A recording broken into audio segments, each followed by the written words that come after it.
বিবির সাথে ভালো ব্যবহার করবেন, ঘরের বরকত বাড়িয়ে দিবেন কে? বিবিরা যদি 4টা কাজ করে জান্নাতের 8টা দরজা তার জন্য খোলা হয়ে যায়। প্রথম কাজ 5 ওয়াক্ত নামাজ, দ্বিতীয় কাজ রমজানের রোজা, তৃতীয় কাজ স্বামীর খেদমত, স্বামীরা খুশি। স্বামীর খেদমত যেমন বিবি করবে, বিবির খেদমত করবে কে? জোরে বলেন।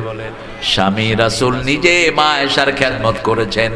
মা আয়েশা জ্বরে পড়েছেন, রাসূল নিজে তার কপালে পট্টি লাগিয়ে দিয়েছেন।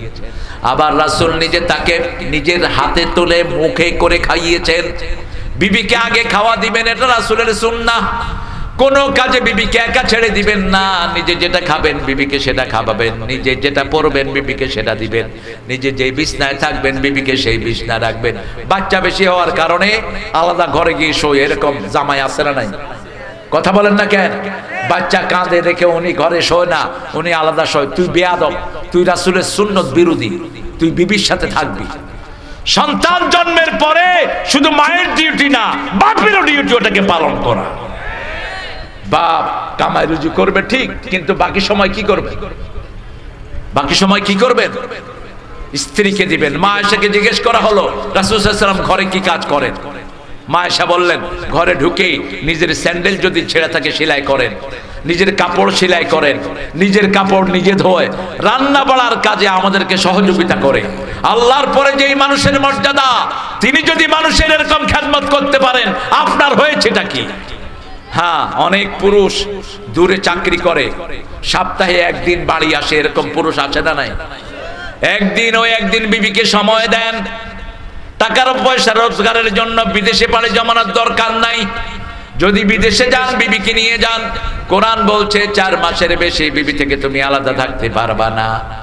বিয়ে করে স্ত্রীটাকে রেখে বিদেশে চলে যায়, স্ত্রী যৌবন টিকিয়ে রাখা সমস্যাগ্রস্ত হয়ে যায়। 2 বছর 3 বছর 4 বছর আসে না। এই জন্য আমাদের দেশে পরকীয়া বেশি না কম? কথা বল না কেন? পর্দার সিস্টেম চালু করেন, স্বামীরা স্ত্রীদেরকে সাথে রাখেন। যুবকেরা যাদের বিয়ের সামর্থ্য হয়েছে বিয়ে করে নাও।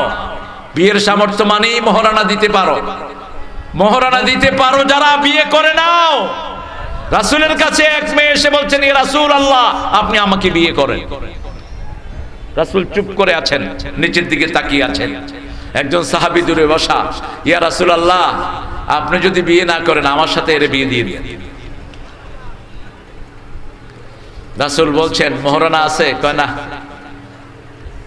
মহারানা নাই। বলছে ঘরে যাও, ঘরে গিয়ে দেখো একটা আংটি পাও কিনা, একটা লোহার আংটি পেলেও নিয়ে আসো।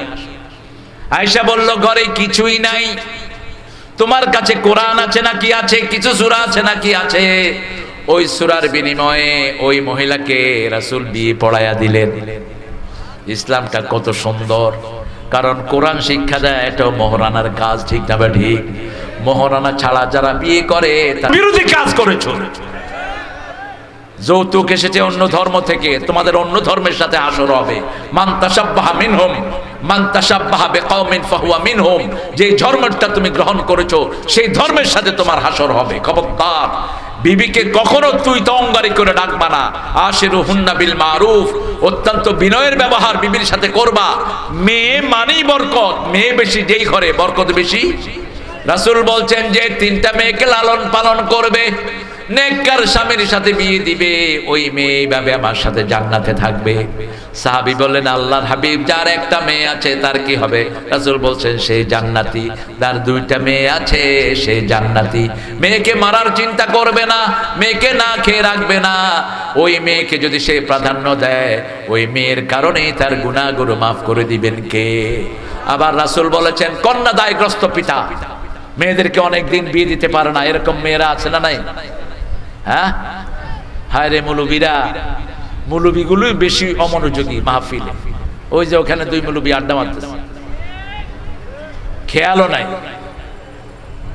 আসে কি করতে এগুলো মাহফিল। হ্যাঁ, আয়েশা ব্যক্তিগত আলাপ করে বসে বসে।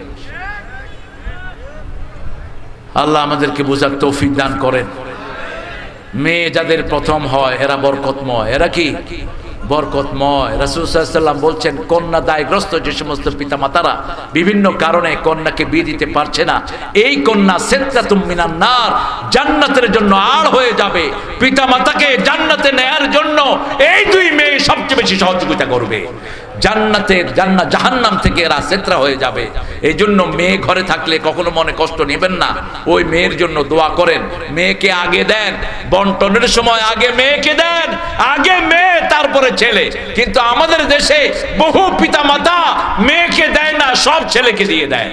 এই পিতামাতা জাহান্নামী, মনে রাখো। মেয়েকে বলে তোমার জন্য দোয়া করলাম, তোমারটা তোমার ভাইদেরকে দিয়ে দিলাম, এই অথরিটি আল্লাহ আপনাকে দেয়নি। আয-যাকারু মিসলু হাজ্জিল উনসায়াইন, যদি জীবদ্দশায় বন্টন করো, মেয়ে 2 ভাগ, ছেলেও 2 ভাগ।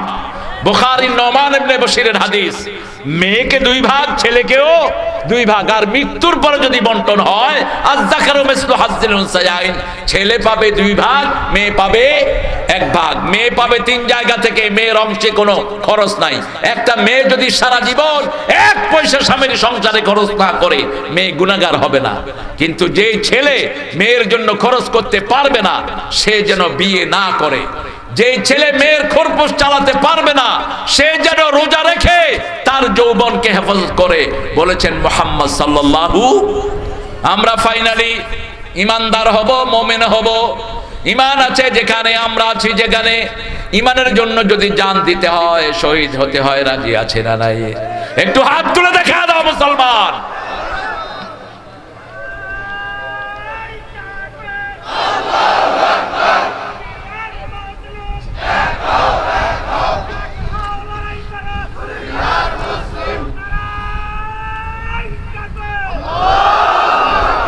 আল্লাহ সবগুলো হাতকে কবুল করেন।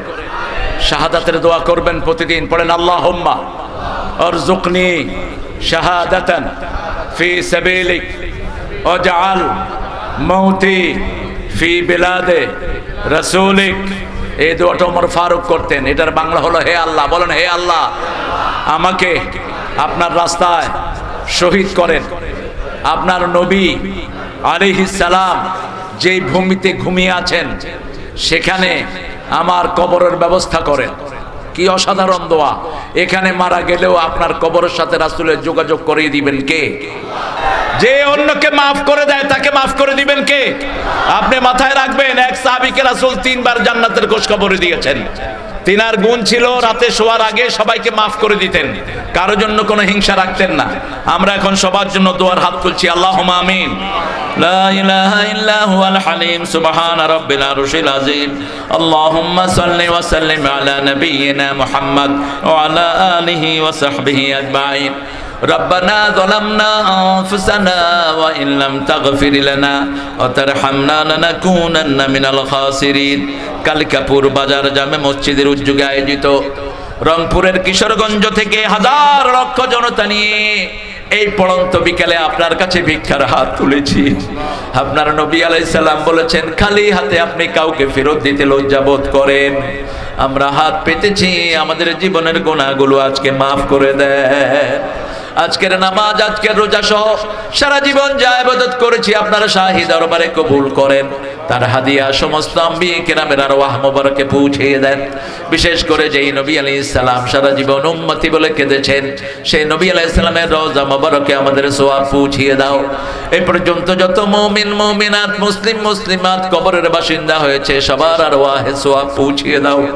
বিশেষ করে আমরা যারা হাত তুলেছি, অনেকের মা নাই, অনেকের বাবা নাই। পিতামাতার জীবনের গুনাহগুলো মাফ করে দাও। পিতামাতার কবরকে জান্নাতের বাগান বানাও। রব্বির হামহুমা কামা রাব্বায়ানি সগীরা। যে সোনার টুকরা যুবকেরা দিন রাত পরিশ্রম করে করে এই মাহফিল সাজালো, কষ্টার্জিত পয়সা থেকে যারা দান করলো, দূর দূরান্ত থেকে সমস্ত কাজ ফেলে দিয়ে যারা এখানে আসলো, কিয়ামতের এই কঠিন ময়দানে মা যখন ছেলেকে চিনবে না, সন্তান যখন পিতার পরিচয় দিবে না, এই মাহফিল আমাদের জন্য নাজাতের উসিলা বানায়া দিও। এই মাহফিল উসিলায় আজকের সভাপতি শহীদুল ইসলাম সাহেবকে তুমি কবুল করে নাও। আমাদের এমদাদুল হক সরকারকে তুমি কবুল করে নাও। আমাদের প্রধান অতিথি শাহ মোহাম্মদ আবুল কালাম গোলাম বাড়ি ভাইকে তুমি কবুল করো, পাইলট ভাইয়ের জীবনের গুনাহগুলো তুমি মাফ করে দাও, তার পরিবার পরিজনকে তুমি কবুল করো, রেদওয়ানুর রহমানকে তুমি কবুল করো, আবু সাইম লিটনকে তুমি কবুল করে নাও। আল্লাহ আমার আগে কথা বলেছে মাওলানা মুফতি জাহাঙ্গীর আলম মাহবুবীকে তুমি কবুল করো, মাওলানা ফরিদুল ইসলামকে কবুল করো, মুমিনুল ইসলামকে কবুল করো, মশিয়ার রহমানকে তুমি কবুল করো, রাশিদুল ইসলাম রশিদকে তুমি কবুল করো, আনিসুল ইসলাম আনিসকে কবুল করো। যত মেহমানের নাম লিফলেটে এসেছে সবাইকে তুমি মাফ করে দাও।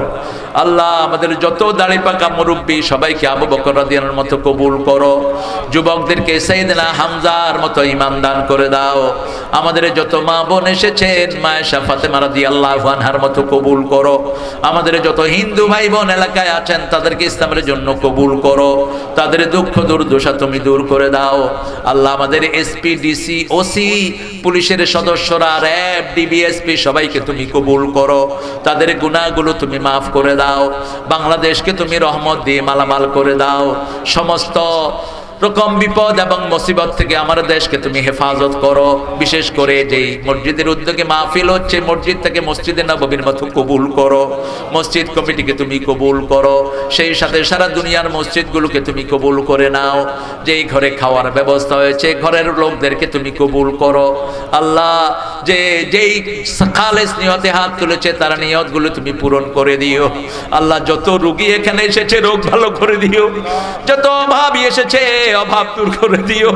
আল্লাহ এই মাহফিলকে কিয়ামত পর্যন্ত দায়েম ও কায়েম করে দিও। আল্লাহ সারা দুনিয়ার মুসলমানদেরকে তুমি এক করে দাও, ফিলিস্তিনকে মুসলমানদের হাতে তুলে দাও। আল্লাহ জানি না কার জানাজার কাপড় দোকানে এসেছে, জানি না কার জীবনের শেষ মোনাজাত এই মোনাজাত, শাহাদাতের মওত আমাদের নসিব করে দিও।